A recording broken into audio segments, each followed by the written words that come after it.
Okay, thank you very much. We wanted to watch Kaylee finish up her news conference, which I think she did. I assume she did a great job. She's always doing a good job. We appreciate you being here. We're with our great Hispanic leaders from all over the country, and we've done really well with Hispanics. We like them, they like me, and we've helped them a lot with jobs, whether it's jobs, education, or so many other things. It's been really good, and I think what I might do is I might ask our Lieutenant Governor from Florida to start just for a short period and just say what we're looking for and how we've done and how we can improve would be great. So, Jeanette, please go ahead. Thank you, Mr. President. It's truly an honor to be here with you and this illustrious group. And what I want to say is that from the perspective as the first female Hispanic Lieutenant Governor in the history of the state of Florida, I'm honored to be here. All of the things that you've stood for and championed, faith, freedom, future, those are things that are critically important to Florida, the economy. We don't need to reiterate all the numbers and lowest unemployment, home ownership on the rise, and nothing reverberates the American dream louder than owning your own home. Right. And choice and education. As a mother, my youngest attends True North Classical Academy, an excellent charter school in Miami. I can tell you that those policies make a difference. They make a difference to a young man, Orlando Rivera, that had to put his dream on hold, and yet he was able to avail himself of a scholarship and make that dream a reality. And those are stories, Mr. President, of people not only that support you, that are going to continue to support you, and I stand ready to support you as well. Thank you, Jeanette, very much. Thank you. Thank you. Please. Mr. President, Lourdes Aguirre, founder of Eres America and Jamaica Enterprise. Not only are we thankful for your leadership with the Hispanic community that you impacted in such an amazing way the last few years, but the Hispanic faith leadership also surrounds you and not only believes in you, but will deliver for you your re-election, because we understand that you are the beacon of hope for the Hispanic community. We will rebuild America with you, and we will make America great again. As you did for our community, we will be there at your side to do the same for you. That's very nice. Thank you very much. We're very proud of the Hispanic community. Steve, please. Mr. President, I'm Steve Cortez, and I am your cable news TV warrior. And my father immigrated to this country legally from Colombia, and I hope that he's looking down from heaven and very proud that I'm sitting at the table with the President of the United States. Regarding Hispanics, I think school choice is a critical issue. You've spoken a lot about it lately, that it's the civil rights issue of our time. I think that's particularly true for the Hispanic community. Too many Hispanic children today are trapped in substandard or failing government schools. We need to empower their families, empower those parents with educational choice so they can go to the schools that will serve them well, many of them Catholic and evangelical schools. I think this is a winning issue for the country, a winning issue for you politically as well with the Hispanic community. Thank you very much, Steve. Great job you're doing, too. Dan, please.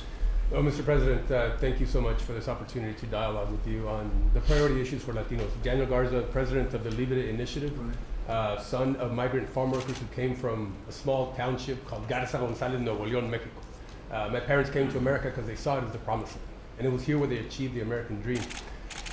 We were very motivated when you set the tone early in your administration, when you lessened the tax burden on Latino individuals and businesses. It's so important for Latinos to prosper in America, to have a prosperous America. And it's important to have a prosperous America, to have a prosperous Latino community. We're interdependent. And we want to see a continued activity of deregulation that we've seen, especially in the area of healthcare through telemedicine, where a doctor doesn't have to be in the same room with the patient. We've seen that during the COVID era, and we want to continue that down the road. Also, Mr. President, I want to remind you of a phone call that we had not that long ago, about a month ago, on the state bailouts. Those debts that preceded the COVID era should not be considered. We have to consider our financial health, fiscal health in America, and make sure that we lessen the debt that we have that are passed on to the next generation. So I want to thank you for your commitment to that, and again, for, I think, setting a table where we were able to unleash an economic bonanza for the Latino community. Again, low unemployment, high labor participation rates, high wage increases, home ownership. Again, we benefited from that. Thank you. Thank you, Dan. And we're setting records on jobs. You see that? And for the Hispanic community, 2.1 million people back to work already. So we're very proud of that. Thank you very much, Dan. John, please. Thank you, Mr. President, for allowing us to be here today. What an honor to be here, not only as an American, but a Hispanic American. You know, I can trace my family roots to this country decades before the Pilgrims landed on Plymouth Rock. Yeah. That's pretty good. Yeah, and yet, hardworking Americans growing up in poverty, youngest of 8 kids, no dad.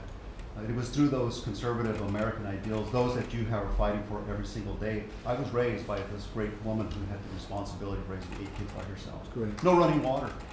But through hard work, staying in school, getting a good education, and taking advantage of the American dream, I'm here sitting across the table from the President of the United States. What an honor. That's the American dream. Thank you, sir.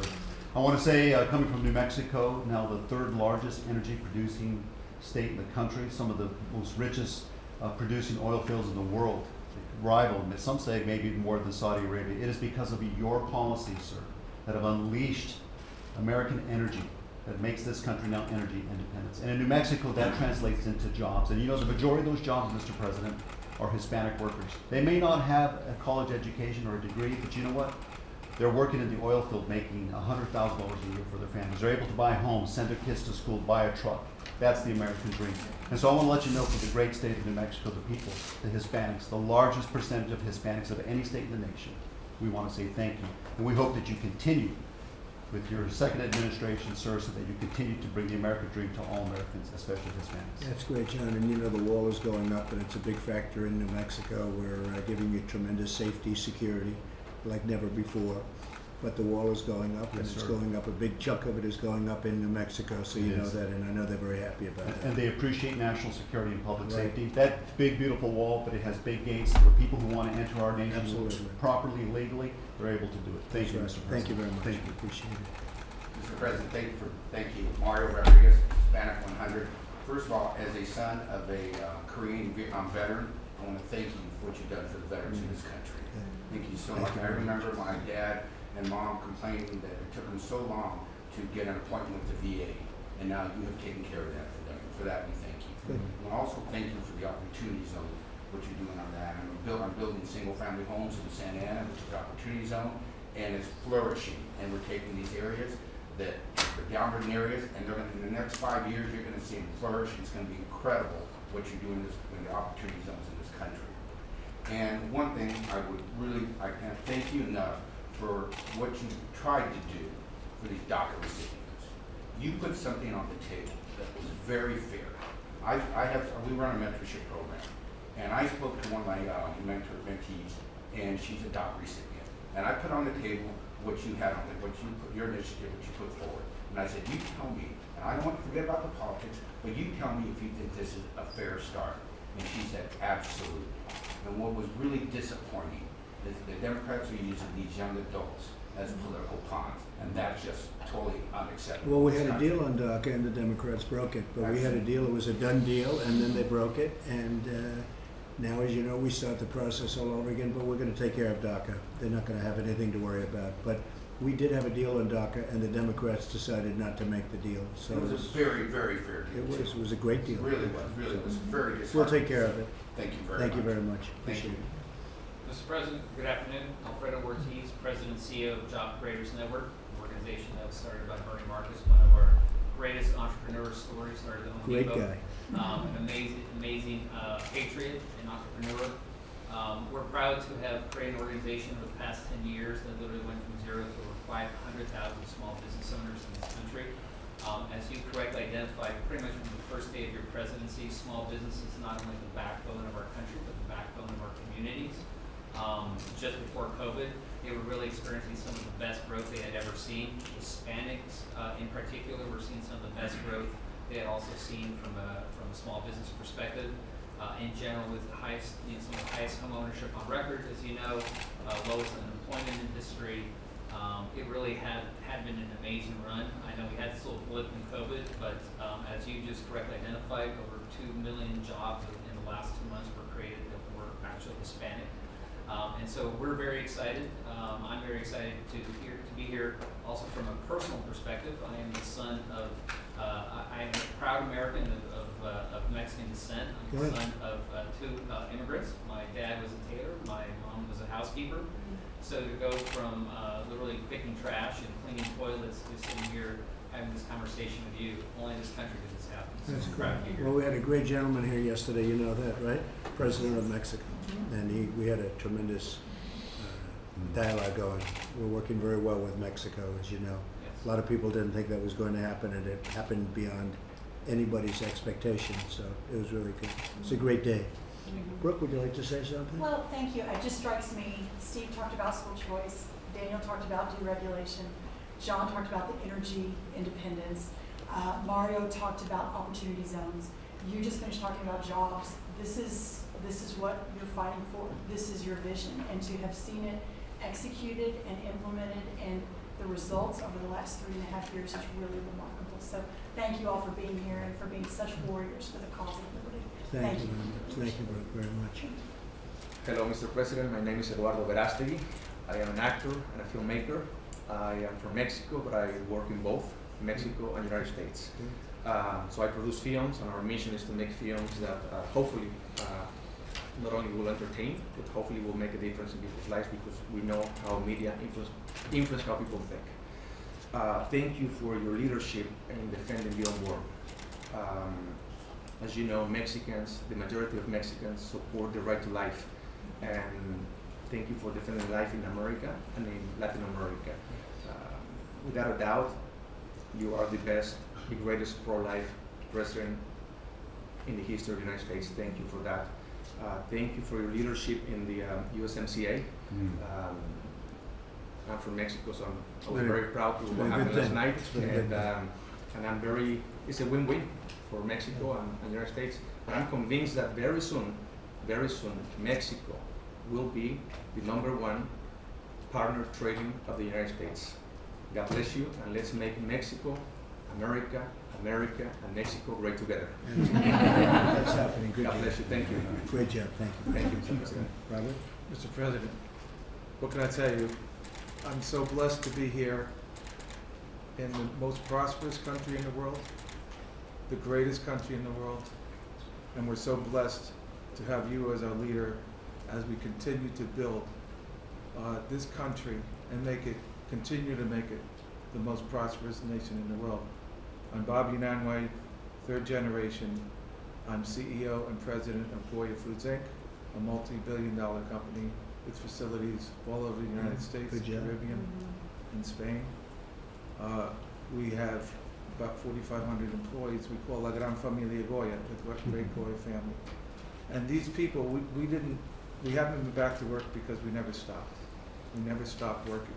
We doubled our efforts. And I asked the guys and gals, and I said, hey, this is tough.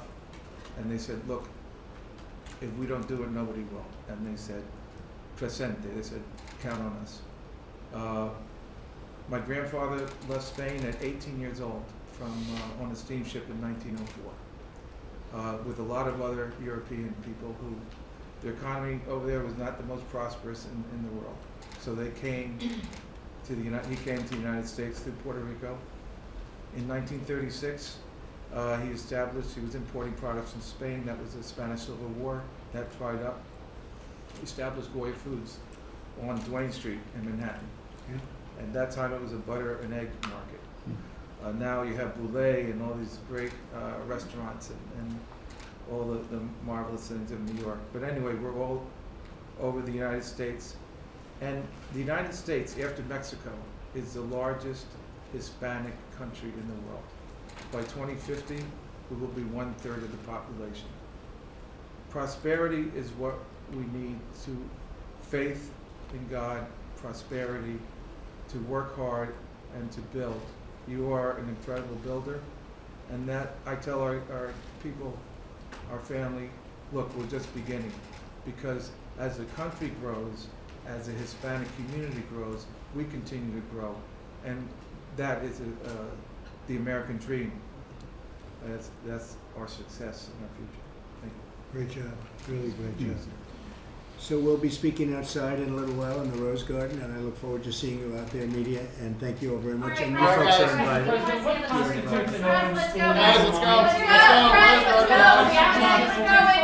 Let's go. Your reaction to the Supreme Court rulings today, Mr. President? Well, the rulings were basically starting all over again, sending everything back down to the lower courts, and you start all over again. And so from a certain point, I'm satisfied. From another point, I'm not satisfied, because frankly, this is a political witch hunt, the likes of which nobody's ever seen before. It's a pure witch hunt. It's a hoax, just like the Mueller investigation was a hoax that I won.